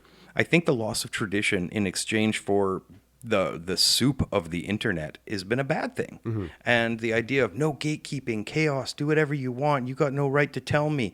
Where do we draw a line on the you've got no right to tell me that I can't? Yeah. Liberty, unrestrained liberty leads to what? Complete chaos. Hedonism and might makes right. Yes. Right? Yeah. Might, like, people that advocate for anarchy and against rule of law, or chaos and against rule of law, you better be on board with might makes right, that the strongest and meanest get to do what they want, because that's the only logical solution. So that being said, if you're on board with order and control, but you say you're against fascism, or you say you're against communism, like, that's the only true logical conclusion of this is we are all one. We are all brothers. We are all sisters. No one is higher than lower. There is the noble overlords that guide our hand, and we tell you what to believe, and we tell you for the greater good. Yeah. And your liberty is erased. As opposed to these other people where it's like, I need to be able to do what I want. Here, let me hang out with your kid. Yeah. Like, fuck, so we're living in this weird place where we're trying to figure out. Well, that's the other thing is, like, okay, I always see chaos and order as an Ouroboros or Ouroboros, right? Absolute chaos eventually turns into absolute order, Well, and vice versa. you've seen the cycle where hard men create good times create weak Yeah. weak men create bad times create hard men. Why are you leaving women out of that? Because they don't Get do it. shit. They didn't do shit. No, just joking. I fucking love women. I know. Okay, I'm not even going to lie. I think women play a profoundly, or have played a profoundly important sacred role in society. Women, the sacred feminine, stopped male expansion. Yeah. Male was the driving influence to go hunt, to go conquer, to fight off the enemy, and the feminine energy said, that's enough. You've done enough. Yeah. And these are the sacred yin and yang of these things. There's the doer and the tempering influence, right? Even in Kabbalah, they said that there was an expansion, and then the feminine influence is the stopping of the expansion. Yeah. Now, that has been disregarded. Nobody cares about it anymore. Because gender roles are non-existent. Yeah, it's fluid. It's non-existent. Yeah. You know, you can be whatever the fuck you want. You know, There's nothing wrong with feminine energy, and there's nothing wrong with male energy necessarily. I think in the individual, masculinity and femininity are fluid. Yeah.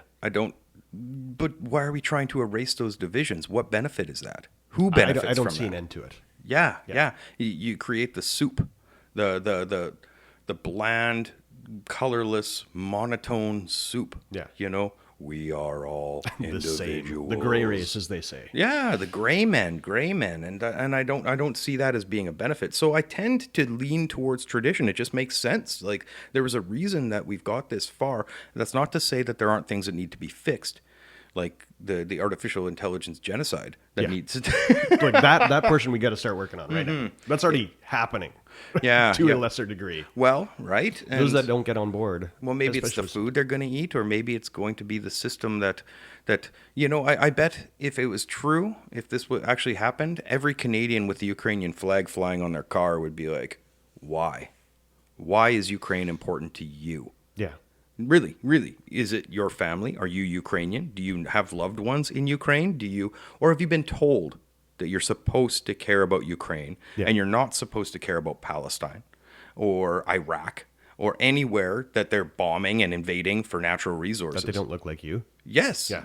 Anywhere that the Western culture invades and bombs and imperialistically, you know, imposes themselves upon, Yeah. that's okay. Because they're the bad guys, because the narrative tells you that the Arab is the terrorist. We've also been programmed to think Russians are bad guys for quite some time. It's an easy Yeah. callback to, what is it, Red Dawn. Yeah. And I mean, technically their government's pretty terrible. Avenge me! You know, but then I'm kind of thinking that, like, we're going to be talking about that with Trudeau. The guys in the camp that are telling their kids Yeah. to avenge them are going to be put there for entirely different reasons. Exactly. You know? Luckily, our military doesn't have quite the stomping power that the Russian military does. But American, like, that's just Yeah. it. We're just We little tie that bitches. It's together. going to take a little hiccup for them to say, all right, we're coming upstairs. We're going to take care of we you need that guys." water. Yeah. We need that water, and you need our guns, right? Yeah. Avenge me. So, yeah, the Red Dawn, the Iron Eagle, you know, Rambo. We've been training for this stuff like that hyper-militarized propaganda since we were children. Yeah. And then they wonder why we have a gun problem. Like, I played with G.I. Joes. I played with all that shit and, you know, Mask and all these, like, military toys. And then you grow up and you wonder why video games, like this generation of kids playing video games, they're all obsessed with weaponry. And warfare. And then why do we have people solving problems with guns? Well, because you make guns entertaining, and you give them access to guns, and you say solve your problems with violence. Hollywood's been telling us to solve our problems with violence for fucking however long. There's a genre called action. Exactly. Like, I play Warzone. Okay, yeah. Man, it's a little dopamine drip of violence. You know it's not real, obviously. Some people can't make that correlation. I can't say who can and who can't. But each time you kill an enemy in the game, there's an incentive, right? A small little dopamine drip. Oh, yeah. Yeah, keep playing. Well, man, I play Borderlands. I play, lately I've been playing Tiny Tina's Wonderland, which is like a D&D with guns. Yeah. It's pretty fun. But you want to talk about the dopamine drips. Like, man, you'll shoot the right guy and it goes, bing, Just, yeah. and like all these like golden like coins and coin purses and weaponry drop out of the guy. Yeah. And you're like, whoa, yeah, that's fun. And I love this game. I wrapped it in like next to no time. I might go through it another playthrough. Are But games something you use to shut off your mind or to engage your mind? yeah. Well, it's entertainment. Yeah. And I've been seeing that more and more, where the poet will never get paid, but the rapper who entertains will, who Yeah. says nothing. Like even the state of rap, the guys like Tupac and like the guys like Brother Biggie Ali, Immortal Technique, Yeah. any of these guys that actually had some Ice Cube, any of these guys. Those guys still exist, but they're shuffled out of the way. Agamaguchi. Mumble rap. That's what they literally call it, mumble rap, and they literally they say that it's mumble rap. Yeah, Gucci People that do- gang, yeah. Gucci gang. Like It's just nonsense. oh man, and if you say that, like, look, guys, this is like happening right before your eyes. It's a decline of Western civilization. Yeah. And and they're like, don't be a bigot. I hear that one. Don't be a bigot. Yeah. Or How can you speak on that? You're not that color.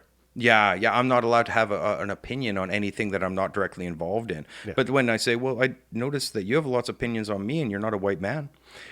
Yeah. Oh, wait. Well, again, you're not allowed to say that. No. Identity politics is for everybody else. That's right. Now, so You can't play.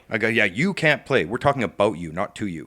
And so if you have an issue with the cultural degeneration that's happening and you say it out loud, automatically you're branded with the big F word, whether it's, fascist or bigot or whatever it is. And you're like, but look, it's right here. Can I show you? Can you look for a second? And they're like, you're politically incorrect. Well, what is politically incorrect? What political scale are you judging that on? Yeah. If you're a conservative, you automatically are a bigot. But like that Overton window of is shifting so far to ridiculous world Yeah. that if you're like, hey guys, where are you going? Don't tell us how to live. Like, what the fuck? Why are you doing this? People like me and you are just going to be Ted Nugent in 10 years. Or sooner, Sometime soon. And Just hopefully make better music. Mm-hmm. Yeah. Mm-hmm. I only know Cat Scratch Feeder, to be honest. I don't know any of the other stuff. And he's around Saskatchewan, apparently hunting a lot, which I don't understand why you'd want to come up here, man. I guess there's things to kill. There's lots of things to kill. Yeah. And just keep going north. And it's easy to get a ticket here for it. So Yeah, I guess.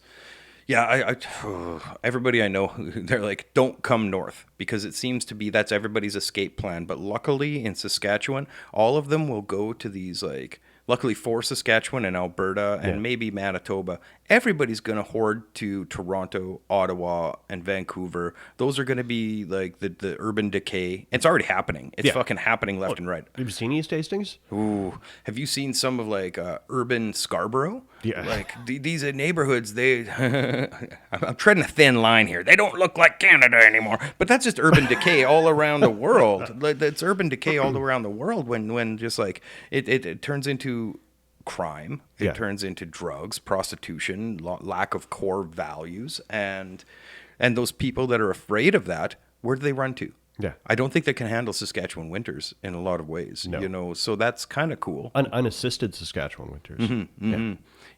Being igloo dwellers might be our saving grace in a long way. Kind of like, the Nazis couldn't take Siberia. No. Just turned keep around backing pretty up. quick. Burn everything up. I love that line. What is it? This isn't the first time snowflakes have killed Nazis. And you see all these like dead, cold Nazis in Russia. Just frozen. Mm-hmm. Yeah. Mm-hmm. But you look, it's funny. We were talking about that the other day. My girlfriend, she really values a lot of the Russian value system where it's still kind of traditional. She's like, men are stoic and they don't take shit, and there's like value and respect, and there's femininity, Some of Putin's stuff that he's talking is fucking hilarious. He's kind of losing his shit. But Trumpish. A little Trumpish, yeah. I'm a little out of the loop, too, so I don't really get involved with geopolitical stuff. But I do see larger trends and winds blowing in certain directions. And I've been watching from, a vantage point, the ongoing social media propagandization of whatever the latest thing is. It has to be a thing. You have to latch onto this thing. This is your thing. Mm-hmm. Yeah. And COVID one lasted long. Oh, yeah. So there was COVID, but then it got interrupted by Black Lives Matter. That was the thing. I made my screen black if I'm on the right side of wrong. Kind of sandwiched in the middle of the COVIDs. And then there was, I believe that there's the Trans Lives Matter or trans rights stuff for a while. And that's all of these are ongoing. Stop Asian Hate was in there. Stop Asian Hate, yeah. And then, well, the Canadian truckers being Nazis, and then we went to war. I don't know what the trucker rally was. It was supposed to be a freedom rally, but they also wanted COVID to end. It was really... Yeah, I think it was a mandate. It was a mandate rally. That's basically it. It was like against... I'm pretty sure the trucker rally was largely based off of them needing a mandatory 2 weeks quarantine when they crossed the border. That's what I remember. That was the first crystal element of it, and then it just turned into a big wash of... I don't know. Yeah. Like then I stopped caring. I really started caring at this point when Trudeau said they're all Nazis and misogynists. Well, that kind of perked gears, but yeah. Because that's fucking propaganda, man. Yeah. And then when COVID, that's all done. Nobody's dying from COVID anymore, so we're gonna start a war. And then the monkeypox now. And I don't know. It's like I barely took my monkeypox decorations down, and there's a school shooter. Right? School shooter decorations. Yeah, like how can I keep up with all of the things? And now Canada is locking down. Have you heard about the handgun lockdown?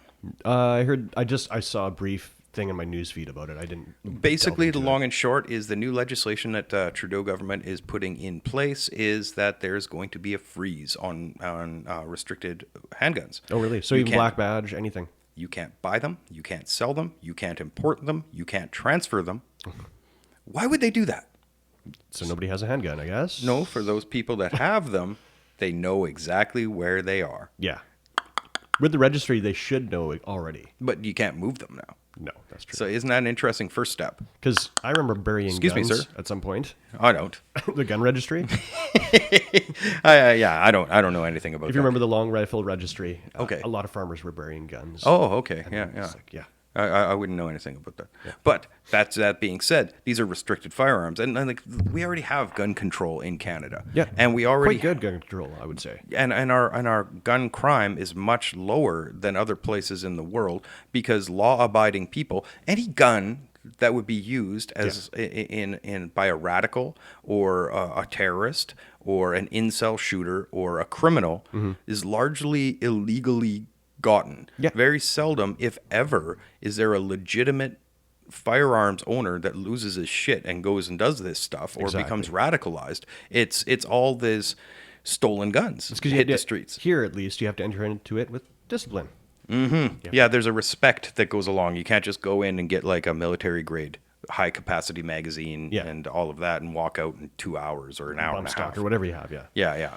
Well, yeah, I guess bump stocks and stuff like that. But you could look it up on YouTube and alter a gun quite easily. Just like, have you ever heard Lockpicking Lawyer? No.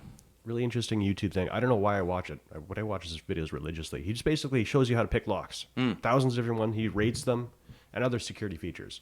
Now, if somebody was ill-minded, they could use that to pick locks for nefarious reasons. But if you're just interested in what he's doing... Well, man, there's this guy Navaboom on Instagram who every day shows, or every week or so, shows his latest 3D printed semi-auto and fully auto frames. Yeah.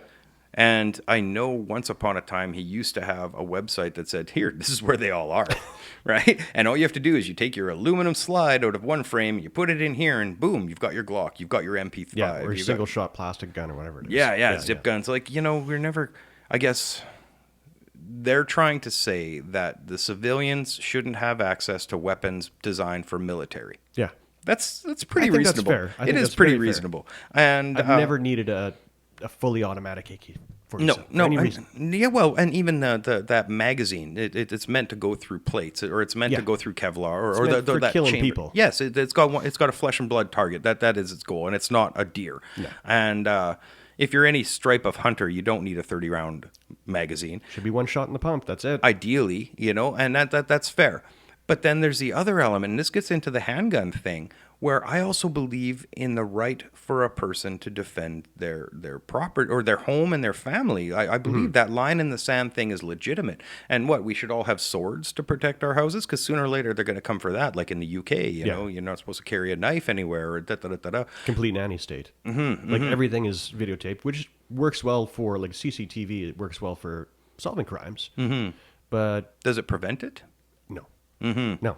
There's still people Certainly getting not crimes box of cutters passion. across the face and razor Exactly. blades Yeah. and all kinds of nasty, nasty things happening there. The nanny state is basically what we're basically bordering on.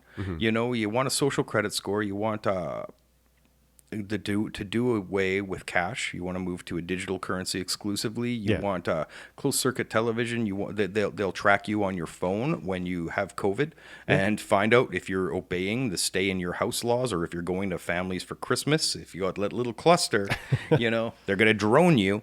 Fuck, man, like that's just it. We're signing on to Do we it. need that control now, though? We want the convenience. Yeah. We want the convenience. See, these people are so obsessed with their luxury and their first world wonders that they don't want to give it up. Yeah. They don't want to have to walk somewhere. They don't want to have to ask somebody to use a phone. That we demand it. Dead Kennedy's album, "Give Me Convenience or Give Me Death." Yeah. Now it's like, give me convenience and give me death. Yes. You know, we're volunteering, we're clamoring for a surveillance state Yeah.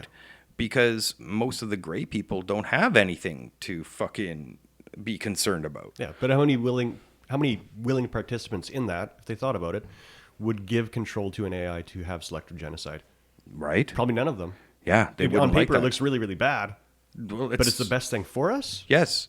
Well, the best things for us run countercurrent to our most noble intentions. Yeah. We want to keep grandma alive as long as possible, Yeah. even though after 75, her life was shit. Exactly. You know, she didn't enjoy it, but, you know, that is the major glut on our infrastructure as far as medical. People keep talking about, you know, immigration coming to Canada, drawing on our... No, it's the elderly. Yeah. Straight up, that's what's drawing on We it. have a very large population of elderly.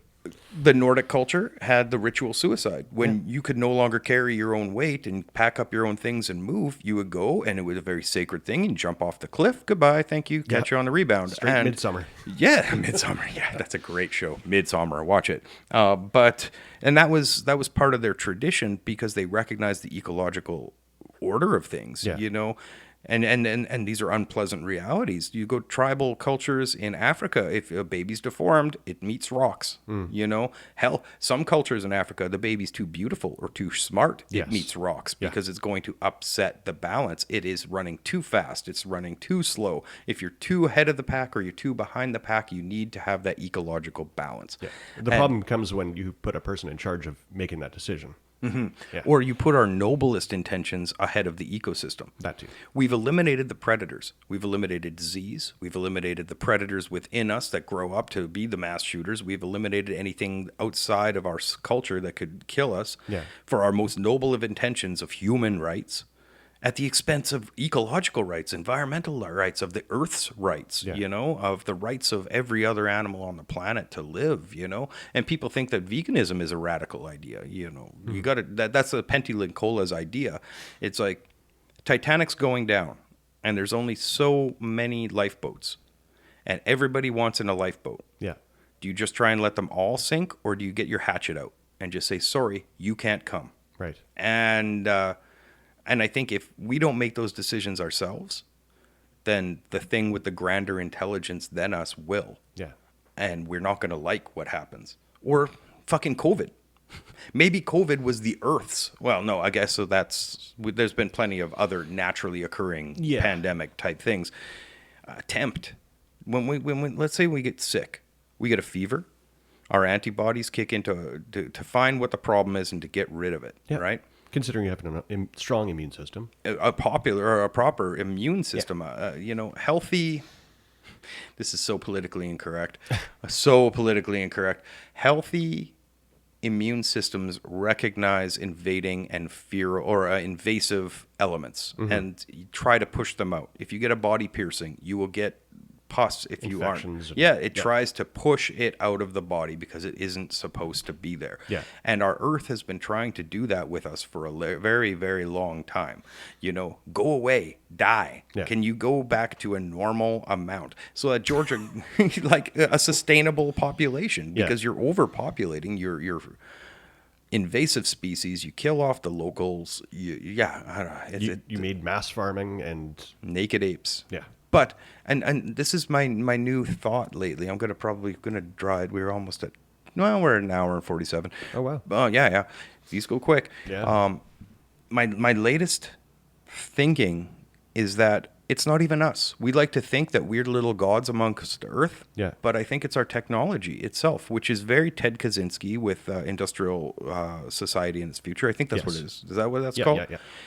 You read that and you start seeing how applicable it is. Yeah. That technology is its own thing, and technology, we have been enslaved. Those things you own end up owning you. Oh, absolutely.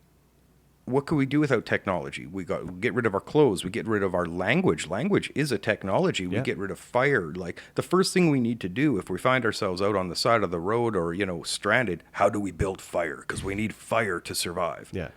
Holy fuck. William Burroughs once said that language or speak is a disease from outer space. Oh, okay. Yeah. The mushroom spore idea? Yeah, kind of. It was the... Think of how much of a catalyst language and speech has been for us to be able to communicate for good and bad. Really. Yes. Yeah. Yes. Well, any technology is a tool or a weapon. Yeah. And language is a tool. In the Foundations of Tibetan Mysticism, Lama Govinda, he talks about the principle of mantra. It's funny because this is all stuff I've written about in the last little while. The principle of mantra is an idea emanating from the void that gets translated through our intellect, formulated through emotion that manifests into reality through material world vocal cord vibration. So when you're saying a sacred word, Tibetans consider all language sacred. Yeah. When you're saying a sacred word, you are manifesting from the eternal something tangible and real in form. And that's the same thing as when you're writing. Writing is sacred. Some people say plucking it from the ether. Which is, in its own sense, according to their philosophy, the creation of reality is plucked from the ether. That out of nothingness comes something, and it manifests into physical form. And when you think about it that way, our acts should be sacred, but we don't pay attention to that anymore. We've done away with like that ethereal, supernatural element, or just reverence for anything. We take everything for granted. What do you want to call that? Yeah, the magic. Magic is gone in our society, and we take everything for granted. Like, what? I got a phone. Do you not realize the fucking miracle you're holding in your hand? Yeah. And like the World Wide Web, and you have a universe of knowledge at your fingertips, and you share your ass. That's what you do. You just like do the genetic population, trying to spread your genes and find me attractive and fuck me. Yeah. That's, the genetic imperative to survive and reproduce. It's a strong one. Yeah. It's the plumage on the bird, as they say. The plumage, the peacocking, right? Yeah. I think it's funny that peacocks, it's the men that are the most fancy, show-offy, and the women get to choose because it's a seller's, or is it buyer's market or seller's market there? That would be a buyer's market. I guess, yeah. Is buying taking because everybody's offering cock, or... seed. And, there you go. Yeah. And the peacocks. But now it's weird because everything's topsy-turvy, and I guess gender's a fluid concept that women seem to feel the need to peacock more than dudes. I guess dudes peacock in different ways. That's true. It's more of a flailing kind of, please. I went to Winnipeg, and just outside Winnipeg, there's this huge, it's a world-known snake pits. And once a year... The garter snakes? Yeah. And snake balls, big. Just humpy piles. Yeah. And you see one female snake trying to get away from 20 men. Hey, what's up? And I'm what's going on? Hey. They sound like Rodney Dangerfield? Yeah, the nightclub kind of hey. The Watanabe brothers. Yeah. What's going on? Hey. All doing the head nod dance. Mm-hmm. And they're just after her. And that's that. And that imperative. And I read somewhere that this is one of the most driving forces that we have is to just it's a root survival instinct in our lizard brain is to just protect our genes. Yeah. And that's why parents are so protective of their children. That's why what about the children is such a rallying cry for people, because that is protecting your genetic makeup. When people say, "Oh, I love everybody, but my kid comes first." Yeah. Well, why? Because you're protecting your genes. Like it's that's just it. And we love to have what you find attractive. Yeah. Are traits that you wish to pass on to your genes. Child. Yes, exactly. I want to make a baby with that because something about that mixed with me is something I want to do, right? And I think people don't think about that. I guess maybe because they don't read and the mall gives them good music. Yeah. Yeah. But I mean, the concept of love is there too. Is it? Yeah. What would you consider love? Love is also ethereal too. I think so. Oh, that's well played, Kurt. Well played. You pulled that. Okay, that's a very ghosty answer. I know. No, that's valid. But that's super valid. I've been asked the question: define what love is, or define what your love is, and I don't really have words. Or you could say passion. You're passionate about things, or you're passionate about people. Right? Some people are passionate about things, but some people are passionate about people. No, staunch materialist would say love is just chemical. It's all just chemical. Yeah. But then so is your consciousness by that rationale. But then it does override, or in some instances, it will override the person's self-preservation. Yeah. You right? self-sacrifice Like, I would in die the name for of that love. person. Yeah. So I don't know what that portion of it is exactly. One of my favorite books is Starship Troopers by Robert Heinlein. Have you read it? I haven't read it, but wasn't that It's a horrible Scientology movie. thing? No. Which Robert one's the Heinlein. Scientology one? Oh, There's a movie that they did. cybernetic. No, I don't know. Yeah, not Ron L. Hubbard. This is Robert Heinlein. I know, but I'm just trying to reference that. But he said, anywho, sorry. Yeah, we'll get distracted if I go in there. Yeah. I'm trying to remember the quote here. Any morality can be judged by the gauge of what a mother cat would do to protect her young. So, if you really want to know about love, what extent would a mother cat or any animal do to protect their young? Possibly die. Die, kill. That's Yeah. the gauge of morality. When take away rule of law, that's basically it. That's would what you're you left do? with. Yes, 100%. What would you do to protect those that you love? And what does that mean? Self-sacrifice? Yes. Other sacrifice? Yes. Yeah. Mothers starve so their children can feed themselves. So I think these are, romantic love is also different than compassion. Yeah. Yeah, let's just say that.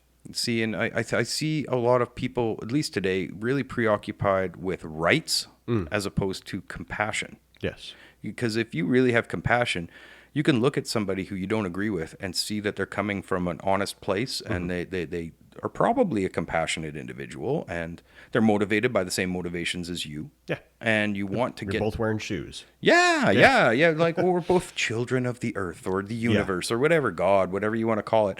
And that's the principle in yoga of namaste. Yeah. The light in me recognizes the light in you. Yeah. And they carry it over to all of creation, that insect and that cow. And like, that's namaste principle. Regardless of whether the person's wearing a blue or red tie. Yeah. Yeah. Or blue and red party or whatever it is. Whatever mixture you want. 100%. Like even Donald Trump, behind everything is a hurt little boy. Yeah. That just wanted love from dad and was told, well, do it by making money. Should have been a comedian. Yeah, he could have been.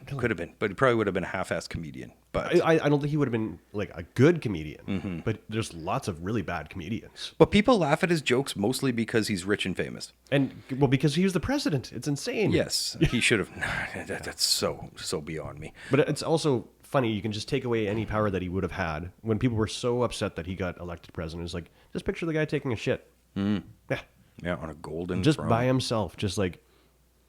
That's a good motto for pretty much everything in life. Anybody that intimidates you. Yeah, pretty much. Yeah. That beautiful girl that you're intimidated to say hi to, she shits. Yeah. Yeah. She might be looking at her phone, or she might just be like, dead waving her head, just staring off into Dude, space. I think so many people in this world are flatlining, like their dial tone. Yeah. I can't even hit that note anymore. We talked about that a little while ago, but you almost need that on and off switch for that. You need to be able to like save space in your brain because there's so much shit that's dumped on us every day, especially when you look at your phone. Like if you were to actually catalog all of the crazy things you see within an hour of scrolling through your phone. Of course, your brain needs a little stop. Yep. Right? Yeah, you A do need it. period.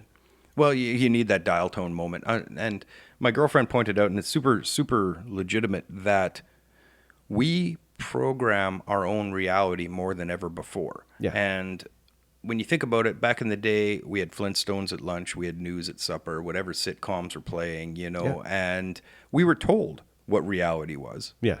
Now, with the internet, with the explosion of awareness, we can tailor what our reality is. And this, I think, especially with the algorithms of the social media networks that we're on, it encourages us to, this is more stuff that you're going to be interested in. Yeah. So people can divide further and further. And they're realizing that your value system is completely different than my value system. Mm-hmm. Are you my enemy?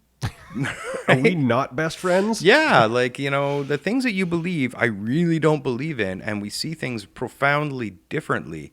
So does that make us, like, can I recognize our commonality, even though we have different things? And our social media really encourages it. Yeah. Like my daughter's group of friends and their interests with their little, like, social justice queer groups, Yeah. and my interests in martial arts and, resiliency and self-work.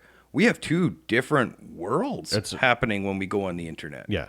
So growing up, like, we try to communicate and find the middle ground, and I think she placates me more than she needs to. Yeah, sure, Dad, pat me on the head. Whatever, old man. Whatever, old man. The future is now. Yeah.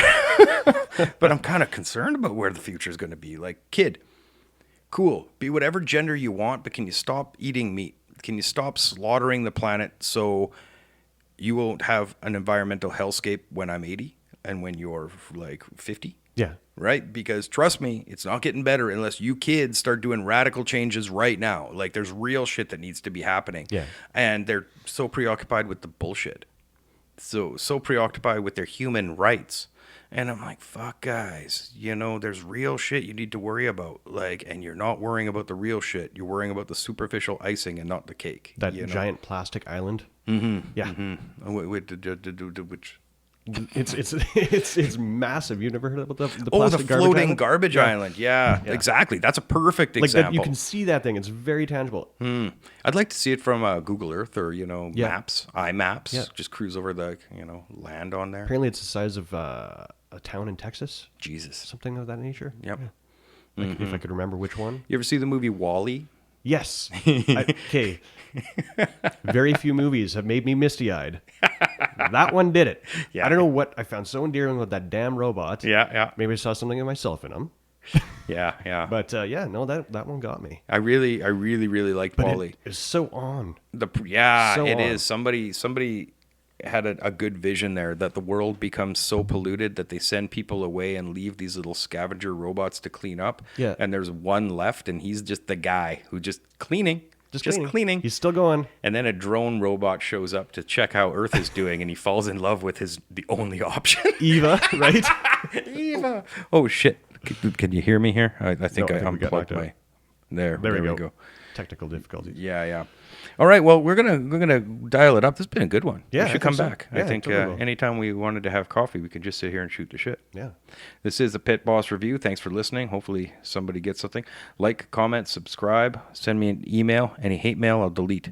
Fuckers. Don't try to contact me. Don't look up Curt. Okay. Bye-bye. Bye.